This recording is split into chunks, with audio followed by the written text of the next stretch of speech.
karena memang kita dihadapkan pada sesuatu yang bukan sekedar penting, tapi urgent. Aku datang, aku dari Kayangan. Wah jauh sekali mas. Dari Kayangan dia. Jauh sekali mas Bayu dari Kayangan. Kayangan RT 11 dekat Pos Satpam. Oh gitu, sebelahnya polsek itu ya? Iya. Jadi saya ini memang datang dari ke tempat-tempat yang memang ada nilai kandungan keilmuannya. Saya saat ini ada di ini loh. Di mana yuk? Sampan Bujana Sentra. Sampan Bujana Sentra. Pak Wid, kita ketemu lagi Pak Wid. Kemarin saya udah bahas dengan Pak Wid tentang hal yang menarik ya. Oke. Mbak Iya. terima kasih udah ketepatan seperti ini. Nanti kalau mau datang ke sini alamatnya di mana ini? Ini di Jalan Kebuci di Tiru 2 nomor 1 Menteng. Area Cikini ya. Area Cikini. Jadi kalau mau mengenal Cikini Gondang Dia. Gondang Dia itu ya. Jadi kalau mau mengenal budaya pun ke sini, mau menikmati makanan pun di sini, Iya. mau kongko dengan teman pun di sini, tempatnya nyaman, Luar biasa. enak. Iya. Pak Wid, saya mau nanya-nanya Pak Wid ya. Monggo. Ini faktanya gini. Saya tuh dari Kayangan bingung. Ini di Republiknya Mbak sama Pak Wid ini kok ada yang aneh ya. Di Kayangan tuh melihat jelas sebenarnya harus terjadi apa, tapi tiba-tiba di sini seolah-olah tuh bayangannya tuh abu-abu dari atas tuh. Awan dong. Iya, ternyata awan itu ada di hati dan spiritnya setiap orang yang ada di bawahnya. Saya dari generasi yang memang harus bertanya ke senior di sini mewakili yang lain. Pak Wid, Mbak satu, sebentar lagi mau 2024. Iya. Bikin pusing. Ini masih 2022 pertengahan juga belum masuk. Tapi kok sudah mulai mendorong nih calon ya. Menurut saya sih ini kayaknya ada apa nantinya? Bisa jadi nanti setelah ngobrol-ngobrol ini kita punya pola bagaimana sih cara kita memilih calon pemimpin atau calon penguasa. Nantinya ke Pak Wid loh. Bedanya pemimpin sama penguasa apa karena beda banget ya. Serem ya bahasanya ya pemimpin dan penguasa. Karena beda itu. jauh ternyata banyak juga yang ternyata main coblos-coblos aja dia tidak tahu Nggak nanti tahu. tokohnya siapa. Pasti. Terus yang kedua karena terkait dengan Mbak nanti aku minta tolong bantu dijelasin ya budaya yang saat ini seperti apa dan bagaimana, boleh ya? Boleh. Lebih detail ya. Pak Wid mau nanya dong, Mbak mau nanya dong ya. Aku minta dikumpulin datanya semua, kumpulin semuanya ya. Ada apa di Republik ini sebenarnya? Dari Kayangan tuh nontonnya kok bingung ini kok jadi kayak negeri dagelan gitu ya. Waduh. Padahal tokoh punakawannya sebenarnya adanya di Ya, bawah silakan ini. dong. Kalimatnya ngeri juga nih. Iya. Para tokohnya kayak dagelan bikin pusing rakyat semua. Saat ini saya merasa begitu. Mungkin saya terdengar sini, tapi saya butuh penjelasan lah. Ya. Yo, Pak Wid. Jadi, ya. Pertanyaan ini bisa jadi akan menjadi pertanyaan Pertanyaan semua Semua satu ya. orang. masyarakat banyak. Karena memang proses yang terjadi di Republik ini sejak dimulai Republik ini merdeka. Oke. Sejak mulai Republik bangsa ini merdeka, kita seperti nggak serius. Ini tuduhan atau apa? Seperti kita ini menurut saya ya. Oh, menurut saya. Menurut saya ya. Kok nampaknya seperti tidak serius. Ya. Ini Pak Wid kalau ngomong Tidak serius. nampaknya tidak serius, saya agak sensitif. Ini deh, saya ambil perundangannya dulu ya.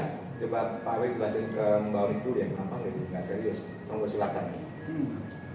Jadi nggak serius dari sisi apa?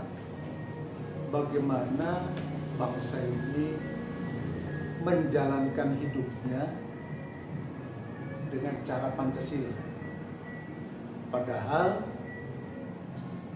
1 Juni itu merupakan momentum yang luar biasa ketika Bung Karno menyampaikan bahwa mulai hari ini kita memiliki landasan hidup yang luar biasa. Izin Pak Pancasila. Pancasila. Iya. Saya tadi dapat info ya, lihat data di situ. Serius tidak seriusnya Republik ini, Republiknya Pak Wid sama Mbak Unik itu kalau berdasarkan Pancasila. Ya, Tadi lagi ngomong itu ya. iya betul. Ngomong Pancasila. Memang, Ini betul. lahirnya Pancasila. Nah, jadi setelah dilahirkan, kemudian diproklamirkan kita, ya, 17 Agustus, kemudian 18 Agustus kita secara resmi baru punya negara.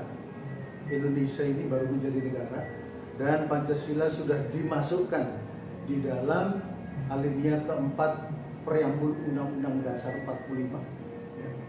Itu berarti sudah formal Pancasila ini yang merupakan landasan hidup atau azas hidup bangsa, ya, menjadi atau dijadikan ideologi negara. Maka Bentar, saya mesti motong mulai ya. Yang berideologi itu manusianya atau negaranya. Karena negara itu tidak berideologi, dia benda mati. Dan di sini macam saya sendiri masih belum sependapat.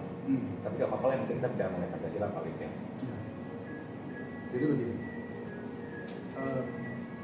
Pancasila itu terlahir sebagai landasan hidup atau azas hidup bangsa. Azas hidup Azas bangsa, hidup bangsa ya. Bangsa. Ya, bangsa. Jadi kemudian diformalkan menjadi ideologi negara, sehingga negara punya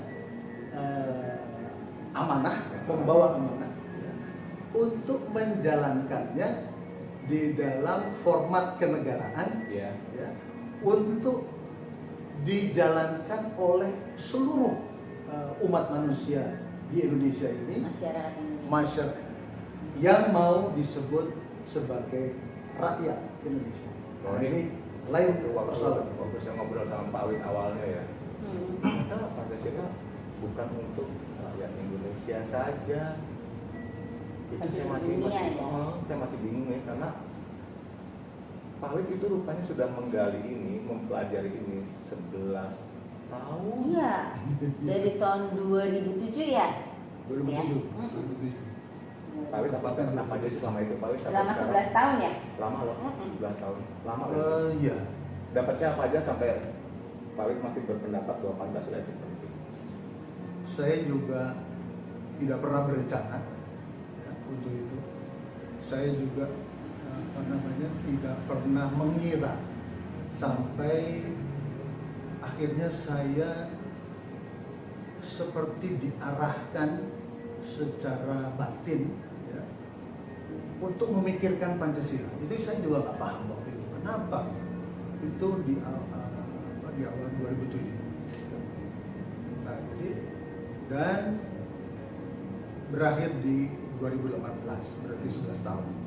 Sehingga 2018 itu saya mulai memberanikan diri untuk merangkum apa yang saya peroleh dalam proses perenungan sepanjang itu. Mudah-mudahan ini sebentar lagi akan terbit menjadi sebuah buku, ya, yang saya beri judul Paraya Sang Pencerah. Paraya. Paraya. Ya. Nanti saya nanya mengenai bukunya ya Pak Wid ya. Cuman sekarang Pak Wid bikin buku, yang lain bikin buku, semuanya bikin buku. Ini pun ada sebenarnya lembaga besar di negerinya Pak Wid ini. Istilahnya. Saya nggak bisa kena pasal. Saya kan alien, ada di mana-mana. warga negara saya di mana-mana itu ya. Oke. Kenapa sampai Pak Wid seolah-olah kok bisa merasa ada panggilan, kemudian sementara yang ada badan lembaga di sini yang dibiayai oleh rakyat negaramu ini sampai sekarang nggak menghasilkan apa-apa, digaji loh, masa ya nggak malu? Saya keras ya, masa ya nggak malu digaji sama rakyat tapi tidak memberikan kontribusi seperti yang diharapkan. Ada lembaga namanya B titik seperti itulah, ada ujungnya P gitu ya. Kalaupun nanti itu mau diterbitkan bukunya, apakah tidak dianggap untuk menandingi. Saya rasa tidak. Karena Atau malah nanti mau dikelentokin, bahasa saya parah ya. Mau dikelantian. Iya. Jadi Awalnya Paraya dulu itu apa? ya, Nah, Apa nantinya? Nanti Sekarang saya- kalau kita bicara Paraya, ini ada lembaga yang kita belum clear di sini. Ada lembaga di negeri Mbak E ya, yang ngurusin mengenai Pancasila itu sendiri. Apakah tidak berfungsi? Tiba-tiba ada Paraya, lembaganya dulu. Saya jadi sini deh. Maaf ya, udah langsung aja ke si lembaganya tadi boleh? Di Paraya tadi. tidak begini. Saya yakin bahwa negara ini sebetulnya berusaha ya, terus untuk menjaga Pancasila dan berusaha untuk menerapkan Pak Wid, izin majuan lagi dong. Majuan lagi. Saya pengen lebih dekat merasakan chemistry-nya. Pak Wid apa yang mau dijaga? Dikenal juga enggak? Bukan, ini terkait dengan tadi yang badannya disebut B tadi ya. Yang maksudnya yang tidak dikenal Pancasila atau badannya? Pancasila ini harus dikenal dong. badannya dikenal. Badan kan sudah dikenal. Badan dikenal. Saya nggak kenal, nggak ada apa-apanya ke saya. Oh, konsepnya juga nggak Pasti ada. kan badan itu kita tahu semua ada. Gitu kan. Ada, tapi Iya. gunanya apa kalau Nah, misalnya itu penting itu loh makanya. karena badan tersebut harusnya menaungi yang lain-lainnya termasuk menaungi kegiatan berpikirnya saya sebagai rakyat kalau saya rakyat negeri tercintamu itu loh. Semua ada proses, Mas. Kelamaan. Memang ternyata setelah saya merenungkan panjang, ternyata saya menemukan bahwa Pancasila itu memang tidak mudah. Kalau saya bilang kelamaan juga harusnya nggak kepawit ya. Nggak kepawit ya. Pak Wid merenungnya aja udah lama loh, 11 tahun. Harusnya Memang saya- tidak mudah. Berarti kalau Pak Wid bilang nggak mudah, berarti saya salah persepsi dong mengenai lembaga tadi. Karena memang tidak mudah ya. Memang tidak mudah. Berarti sama sebelumnya pun mereka berproses gitu panjangnya untuk menemukan pola dan konsep pun tidak mudah pula. Itu yang kita ikuti secara bersama-sama. Tapi kan bukan berarti harus cuci tangan di balik kata-kata tidak mudah sih yang lagi Saya kira tidak. menjadi penyelenggara negara ini. Saya kira tidak. Kan kita bayar Semua- pajak mereka semua. Pajak rakyat untuk mereka supaya mereka berpikir memberikan solusi. Apa mereka saya bilang lembaga tadi ya? Kalau bahasa saya susah gini kan. Doing nothing atau memang lambat berpikir atau memang nggak ada kemampuannya. Tidak. Pak Wid, Jangan- saya mohon saya dimaklumi ya, saya dari generasi yang Negatif. bertanya loh. Jadi kalau Pak Wid barusan bilang dari negatif, saya generasi yang bertanya. Saya ini hampir kehilangan jati diri. Nah bahwa ini kan nanti kita bicara mengenai budaya. Saya juga ada kaitannya. Nanti karena saya diminta gini, kaitannya Pancasila itu dengan saya kok merasa saya bangsa yang besar, tapi udah mulai dilunturkan satu persatu. Tapi nanti ke situ ya saya mau ke Pak Wid dulu. Iya. Gemes saya nih sebenarnya. Pancasila cuma buat hafalan. Toh itu pun buat bercandaan. Itu juga nggak pada hafal ya. Iya, jadi kadang miris kalau di channel-channel yang lain. Bapak Pancasila dibuat bercanda, naik di panggung nih, putri-putri yang cantik itu, yang dari perwakilan daerah itu, lu saya nggak hafal Pancasila. Jadi ini proses panjang masalahnya. Diawali dari Bung Karno yang sudah menggali Pancasila dan menyampaikan bahwa kelima sila itu pada tanggal 1 Juni dengan nama Pancasila, Tapi itu bukan konfirm ya? Pancadharma, ya.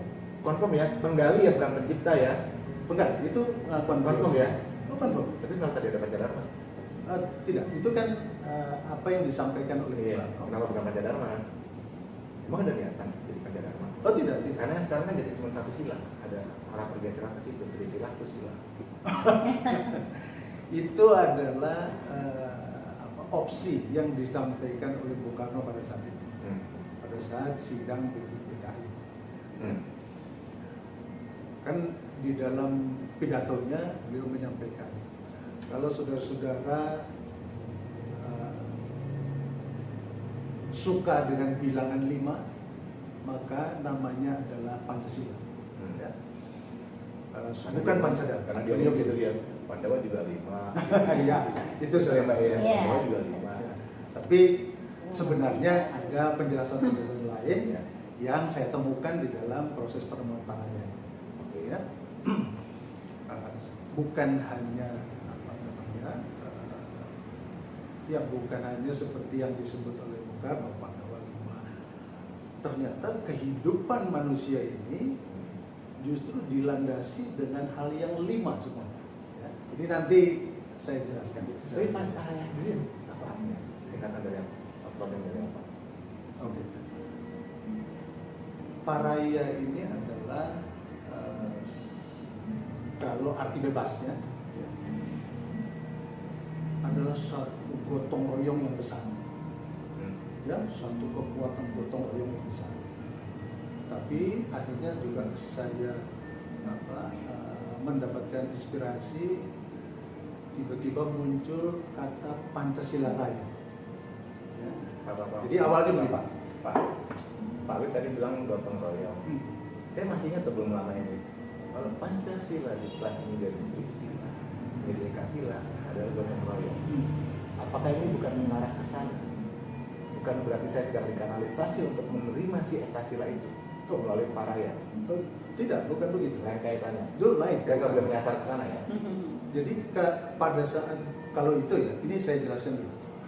Kalau pada saat itu Bung Karno memberikan opsi, ya, kalau suka dengan bilangan yang 5 namanya Pancasila. Ya. Kalau Anda suka bilangannya 3 maka Trisila. Dijelaskan detailnya Trisila.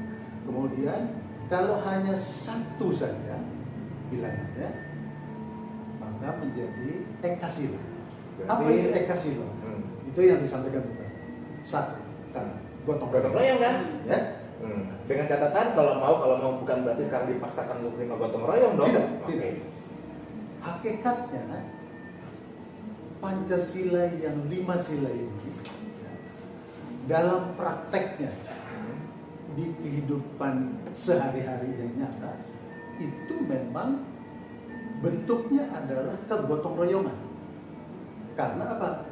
Karena landasan Pancasila itu adalah kebersamaan, ya, kebersamaan umat manusia.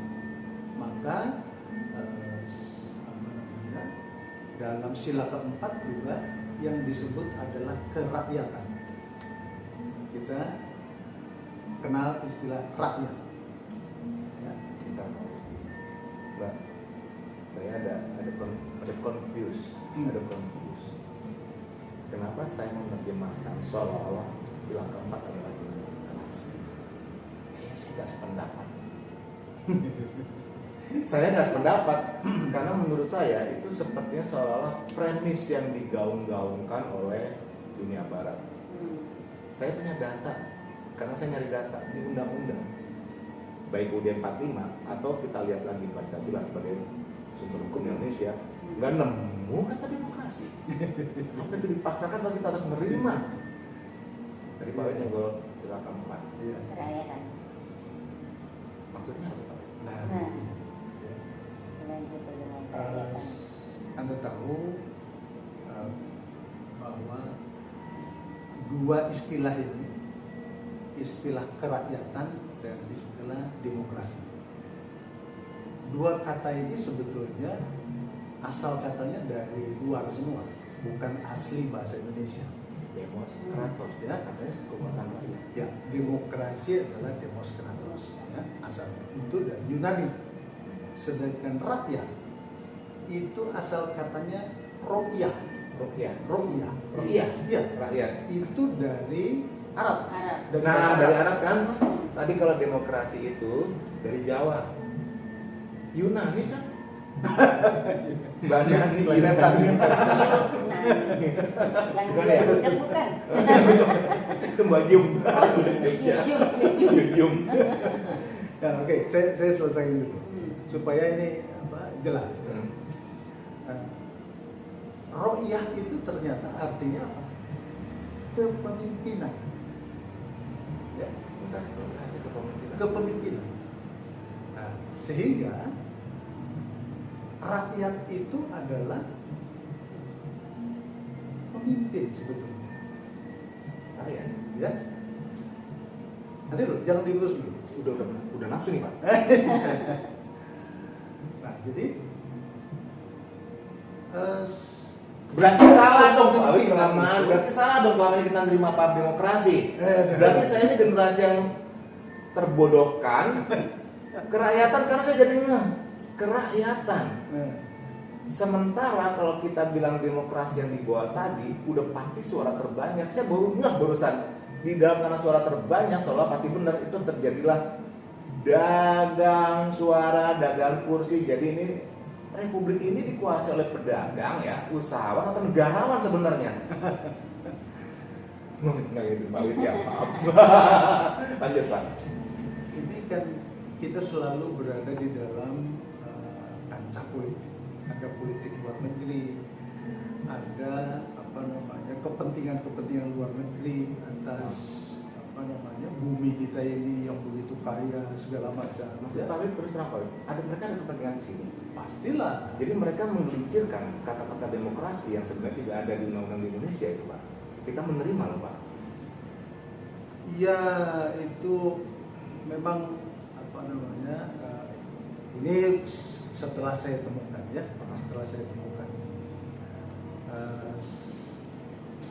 perlu diluruskan. Saya kaget kerja Pak. Perlu diluruskan. Bengkoknya parah berarti selama ini. Ya. Nah, jadi rakyat yang artinya kepemimpinan.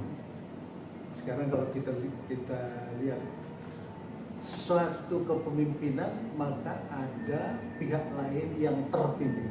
Oke?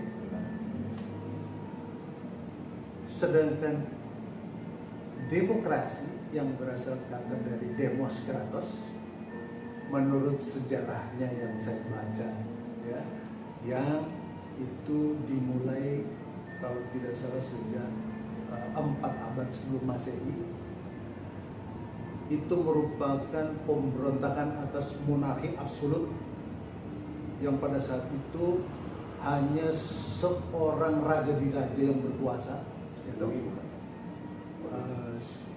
Saya agak lupa ini ya. Kemudian menjadi kekuasaan demos. Ya. Saya tidak mau mengistilahkan rakyat karena beda, maknanya beda dan dasarnya beda. Ya. Apa di dalam demokrasi atau demos kratos itu? Demos itu landasannya adalah individualisme. Sebentar. Ya. Demos itu landasannya individualisme. Jadi lain dengan rakyat. Sedangkan dipakainya saat ini demokrasi adalah seolah-olah dari rakyat ke rakyat. Iya.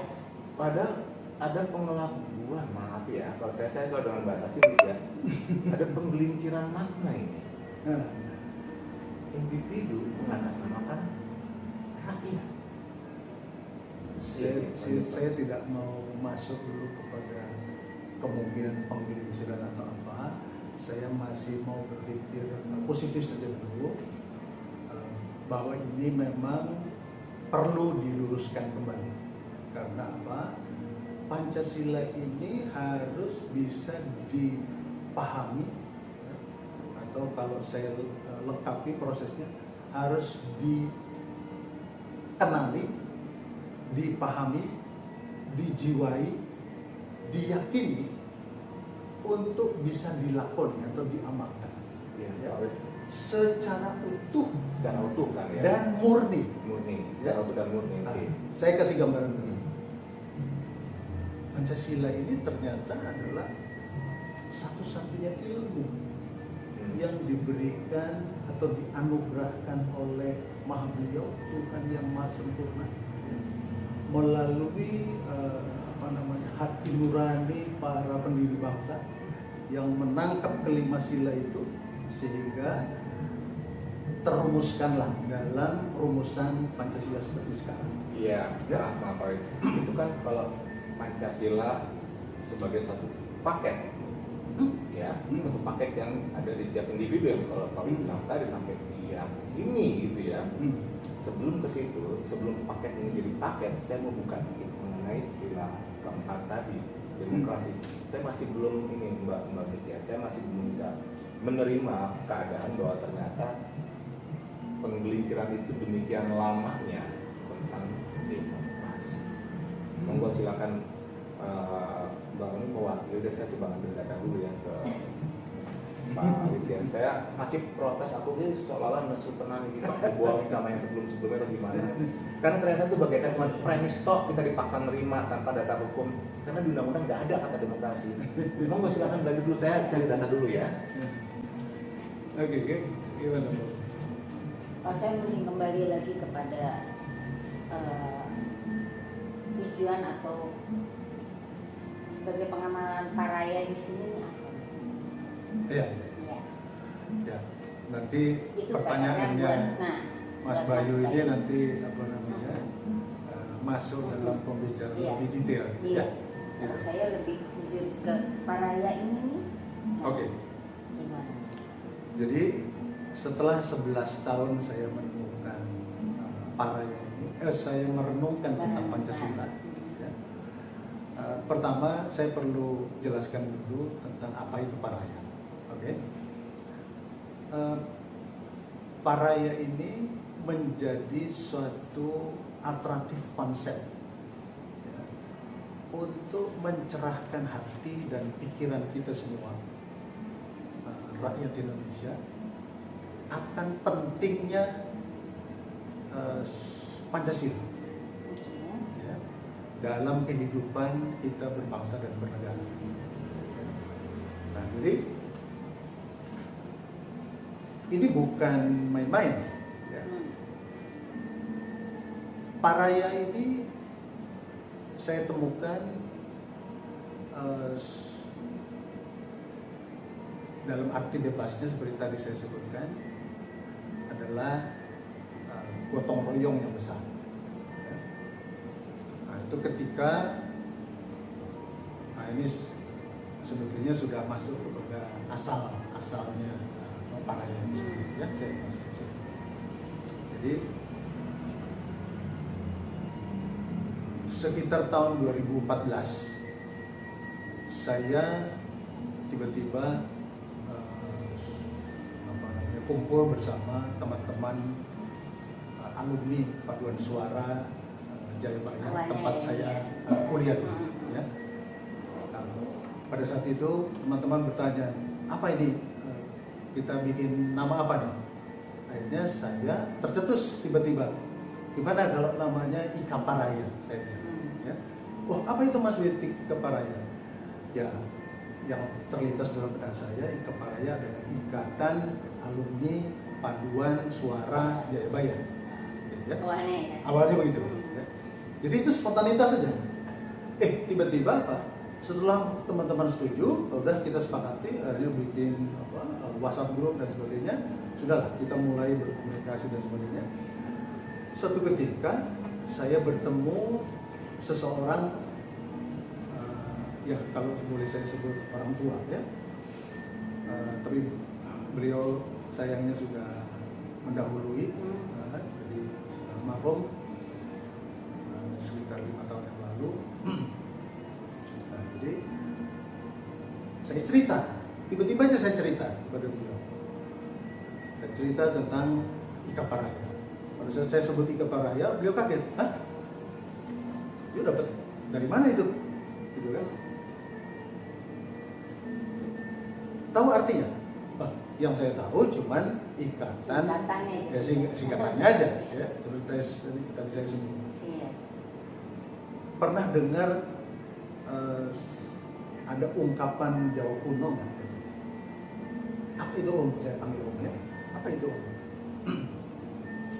Sakyat saekoproy. Wah, saya belum pernah dengar.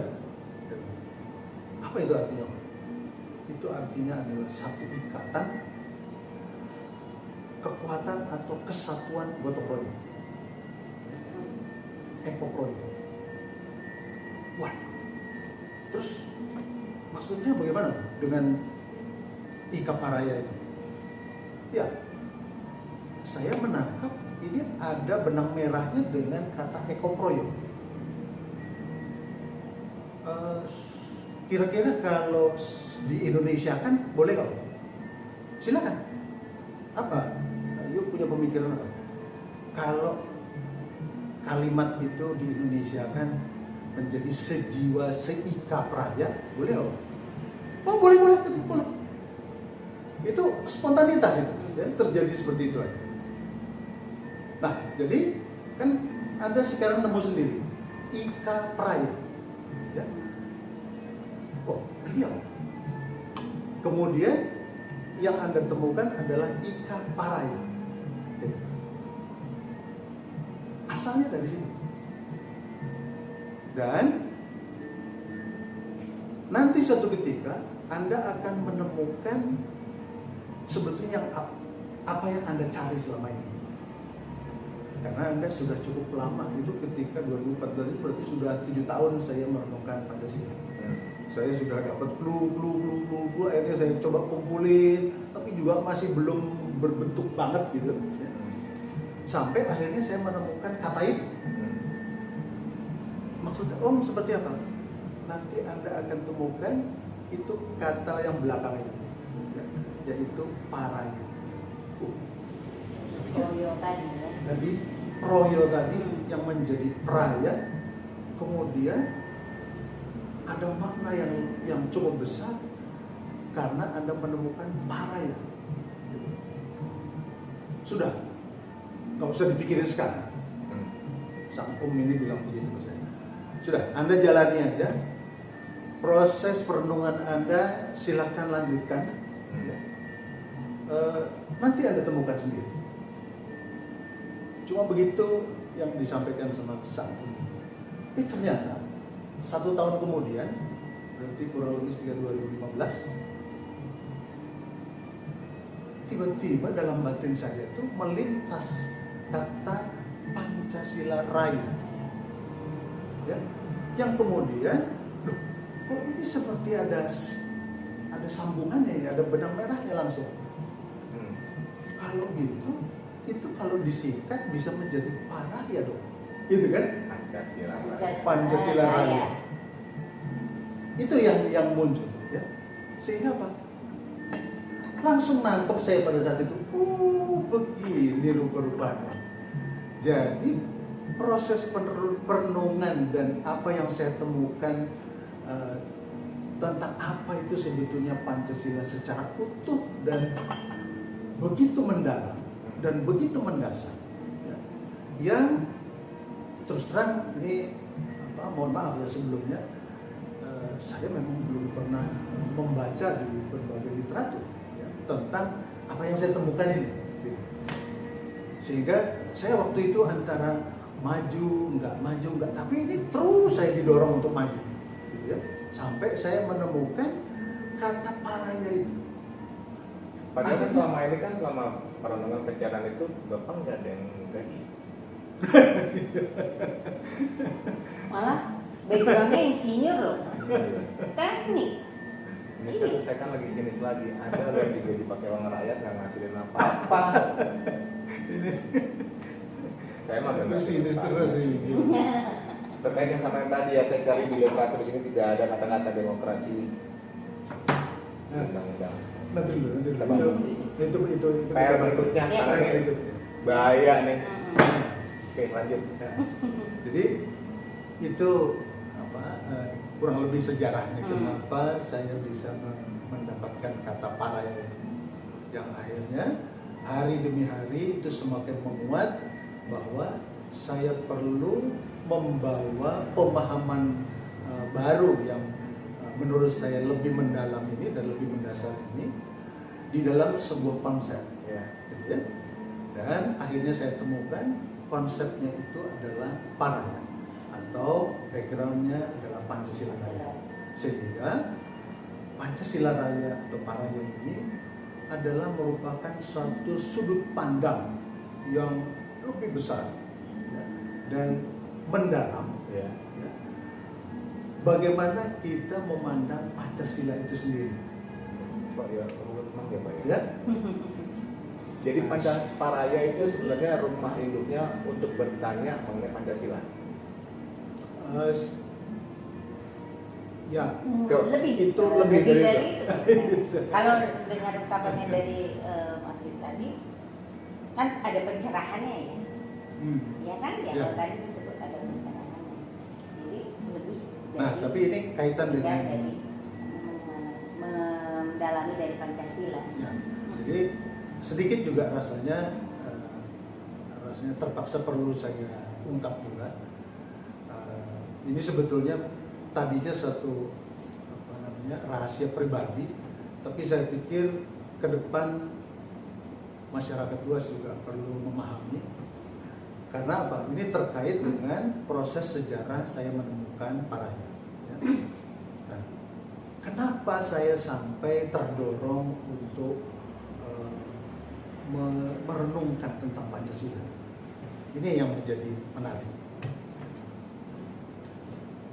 Bung Karno kan pernah menyampaikan di awal bahwa ini yang sudah mungkin masyarakat luas sudah pernah mendengar, Pancasila itu adalah saya menggali Pancasila, ya. Jadi bukan ciptaan saya, tapi saya gali dari akar budaya Nusantara, itu beliau sampaikan. Ya. Tapi ternyata ada satu pesan lain yang saya terima secara begitu private ternyata, dan memang ini tidak pernah didengar oleh banyak orang. Karena apa? Itu disampaikan oleh Bung Karno kepada kakek saya. Ya. Di mana apa? Ternyata kakek saya itu adalah itu teman waktu di HIS di Surabaya. Gitu. Jadi teman dari kecil. Wah, ya, Hollands English School ya. Pada saat itu bahkan apa yang saya itu sempat pernah cerita, menyaksikan betul memang kecerdasannya bukan. Pada saat ulangan mengarang, waduh, itu luar biasa. Orang-orang sudah pada mulai semuanya, beliau belum mulai, masih kosong kertasnya. Setengah jam, padahal apa? Waktu ulangan itu hanya 1 jam. Setengah jam beliau tidak melakukan apa-apa, hanya diam aja. Nggak tahu kelihatannya apa, merenung atau apa. Tapi tepat setengah jam beliau mulai menulis dengan pen itu yang ditulisnya dengan huruf halus kasar itu. Saya dulu pernah belajar juga huruf halus kasar. Ya. Tanpa terputus. Pakai buku garis 3 dulu ya. Pakai buku garis 3. Baru buku garis 3. Garis 3 nulis halus, pakai pen yang itu kan. Terus dicelup kita gimana? Cuman orang-orang lama yang tahu itu ya. Sekarang kan gini-gini semua. Aku bisa jadi bingung. Lanjut. Terus jelek semua ya. Pakai jempol lebih berharga sekarang. Lanjut. Beliau tulis itu tanpa berhenti, ya. Jadi sejak mulai menulis itu tanpa berhenti, tanpa ada coretan, tanpa ada hapusan, ya, tanpa kesalahan sama sekali. Nyontek. Ini kan mengarang kan esai, ya. Sampai selesainya ternyata sebelum waktu ulangan itu berakhir. Padahal apa? Yang lain masih nulis, masih mengerjakan. Itu yang berapa lembar ya? Dia nulis sendiri, dia setengah jam sendiri. Beliau ini berapa lembar itu? Nah, itu nggak diceritakan detail. Tapi beliau yang saya ini karena duduknya agak di belakang, jadi lihat betul gitu ya. Lihat, loh, kok Bung Karno udah kelar? Gitu kan. Terus akhirnya apa? Sudah, dia tutup, dia serahkan ke guru di depan. Pak guru ini sudah selesai. Gurunya kaget, loh, Anda kan baru mulai tadi saya lihat. Ya, ini sudah selesai katanya. Oh ya sudah, ya silakan, Anda keluar duluan. Nah, itu salah satu yang disaksikan oleh yang saya katakan memang teman. Ya. kebetulan yang saya karena lebih 10-3 tahun, 2 tahun. Nah, rupa-rupanya setelah dewasa, mungkin itu kejadiannya, ini karena cerita ini disampaikan oleh ayah saya, dan ayah saya juga baru menceritakannya di awal tahun 2000-an.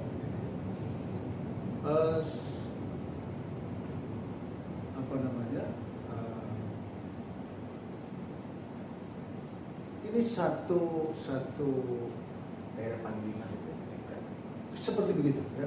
Nah, jadi setelah itu, setelah dewasa, mungkin sekitar tahun antara 35 sampai 40-an mungkin gitu. Nah, beliau sempat ketemu ya, nggak tahu bagaimana, bincang-bincang, ngobrol-ngobrol. Nah, yang saya waktu itu sudah bekerja di Alhamdulillah Kamar itu, sekarang menjadi DPK gitu kan. Bung Karno tiba-tiba menyampaikan, Mas, ini tiba-tiba bicara Pancasila. Mas, ini Pancasila ini belum selesai, saya bilang. Ya, belum selesai. Ya, belum selesai. Belum selesai digali pemaknaannya. Pemaknaan. Atau sampai ke sila kanan ke-7 ke-8. Oh, enggak. Jadi pemaknaan. Sama ya, Pancasila ini harus terus digali sampai ketemu akar yang paling dalam. Ketemu. Enggak bisa ketemu. Nah, kemudian itu menjadi salah satu bagian yang apakah itu yang juga yang mendorong saya gitu ya, secara naluri untuk kemudian saya kok tertarik untuk memikirkan dan merenungkan Pancasila. Ikut menggali ya. Saya nggak tahu itu istilahnya apakah saya jadi ikut menggali, tapi yang pasti yang saya temukan itu memang bagian-bagiannya nggak pernah dibahas. Serius, nggak pernah dibahas. Nggak pernah dibahas. Di lembaga-lembaga lain itu Balik lagi gitu. sebel banget ya. Nggak pernah dibahas. Gue ditandain nih. Kan saya kan rakyat, maksudnya saya nggak boleh nanya. Tapi kan tadi lu bilang kayangan, nanti ini baik, oke, kita mau di-ban lagi. Nah, sehingga sekarang saya yakini bahwa kalau ada kelompok masyarakat sekarang di luar sana yang sudah berani menolak Pancasila. Kalau dari sejarah yang begitu sih ada berani menolak Pancasila sih. Nah, itu Jadi, ada yang berani menolak Pancasila. Sejak saya temukan Paraya, saya meyakini bahwa Pancasila itu nggak bisa ditolak. Karena apa? Karena Pancasila itu adalah given, itu adalah anugerah dari Yang Maha Kuasa yang diberikan kepada bangsa ini, disadarkan kepada bangsa ini. Ya. Untuk apa? Ternyata kita itu dikasih amanah yang luar biasa untuk jadi panutan dunia ternyata. jadi role modelnya, contoh. Iya. Kalau segitu Bukan lama, terbalik. segitu lama proses nyarinya dan banyak yang belum paham menurut Pak Win tadi yang gitu ya, dan banyak belum tergali. Berarti dari tadi saya ngomong salah dong kalau saya terlalu banyak bertanya mengenai peran pemerintah dari dulu sampai sekarang ya, karena saya sebagai rakyat ya tidak terwakili atau tidak terpayungi oleh Pancasila sesungguhnya. Wajar aja ya, karena susah nyarinya ya. Ya, Berarti saya mesti minta maaf dong, Pak. ya. Iya. Siapa saya minta maafnya? Makanya dari tadi saya pertanyaan-pertanyaan Mas Bayu atau komen Mas Bayu itu saya lebih suka untuk memilih tetap berpikir positif saja dulu, ya, berpikir positif bahwa memang ternyata Pancasila ini sebetulnya sederhana, tapi perlu menemukan sampai titik yang terdalam atau akar yang terdalam seperti yang Bung Karno sampaikan itu. Seperti yang Bung Karno sampaikan, tapi Mbak bilang apa? Aku lihat nggak Nah, bisa. iya, karena saya pengen nyambung juga yang tadi Ikutan marah apa enggak? Mas Bayu bilang dan yang Ikutan mesum Pak Win agak Mas. Emang wajar kan? Agak. Karena apa? Saya tuh merasa merasa karena dulu zamannya saya itu kan memang Pancasila itu utama banget. Sampai saya lulus SMA, saya mendapat, alhamdulillah ya, saya dapat beasiswa ke Belanda. Itu langsung dari Belanda ya beasiswanya. Nah, saya itu salah satu keharusan atau wajib mengikuti namanya P7 ya. P7, P4, TK Prasetya Pancakarsa. Saya P7. Kok P7 banyak banget? Banyak. Jadi bisa aja cuma 2 PPD. Aku itu banyak kali ya. banyak soalnya kalau besar cuma 4 jadi ya. Besar ya. Iya, jadi memang ada memang pada waktu itu, jadi memang harus mengikuti ya pengamalan Pancasila sebelum saya berangkat keluar. Itu salah satunya. Jadi memang kita dibekali masih seperti itu. Dan pas saya pulang, kemudian ya saya punya anak itu mana saya masih dapat ada masih ada bukan PKN ya kan masih ada. Iya. Tapi begitu SMP SMA sekarang kan udah hilang. Ya, undang-undang Sidikmas gitu. Udah nggak ada. Nah, itu kita itu yang menarik. Iya, Nah, itu yang menarik. itu yang saya bilang agak Ini Mbak sebenarnya sedang menuntut sama saya atau sedang berusaha nyenengin saya ada teman itu? Oh enggak, saya memang sebelumnya udah pernah diskusi ya Mas ya. Ya, kita memang udah. Kenapa saya juga mendukung Pak Raya ini ya? Karena memang saya merasa memang anak sekarang tuh kurang bukan Pancasilais lagi jiwanya itu kurang dibekali untuk Pancasila. Terus ya, Pancasila kan keresahan kita nih. Emang sekarang para ini tujuannya apa sih? Nah, lagi. Nanti sebelum apa saya terlalu cepat nanya Pak Wid? Terlalu cepat karena ini terkait dengan apa yang Pak Uli sampaikan tadi. Ini perlu saya gambarkan sedikit. Kenapa itu terjadi seperti itu? Iya. Sejarah ini terbaca bahwa Bung Karno sudah membawa pengenalan Pancasila ini selama 20 tahun pemerintahan. Oke? Kemudian beralih kepada pemerintahan Pak Harto. Ya. Pak Harto 32 tahun. Oke? 32 tahun dengan satu format atau konsep yang dikenal dengan P4. Ya, P4 ceritanya apa?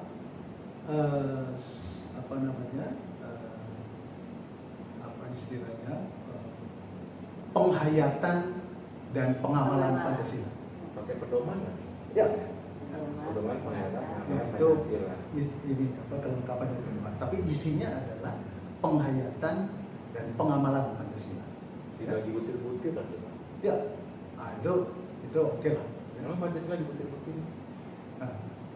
Ada pemaknaan kok. Tapi pada masanya mau kita ikut aja ya. Ya benar. Butir-butirnya itu kan dari penghayatan pengamalan. Nanti setelah 32 tahun akhirnya Pak Harto lengser, kemudian ceritanya kita masuk ke era baru, apa yang kita kenal era reformasi ya. Apa yang terjadi ketika itu? Wakil rakyat kita di MPR tiba-tiba ketuk palu untuk menyetujui pencabutan TAP MPR nomor 2 tahun 78 yang isinya tentang TK Prasetya Pancakarsa. Ya, itu yang mendasari diadakannya P4 dan berdirinya BP7. Tahun 79 sampai bubar. Iya. Jadi nggak ada payung lagi. Nggak ada lagi.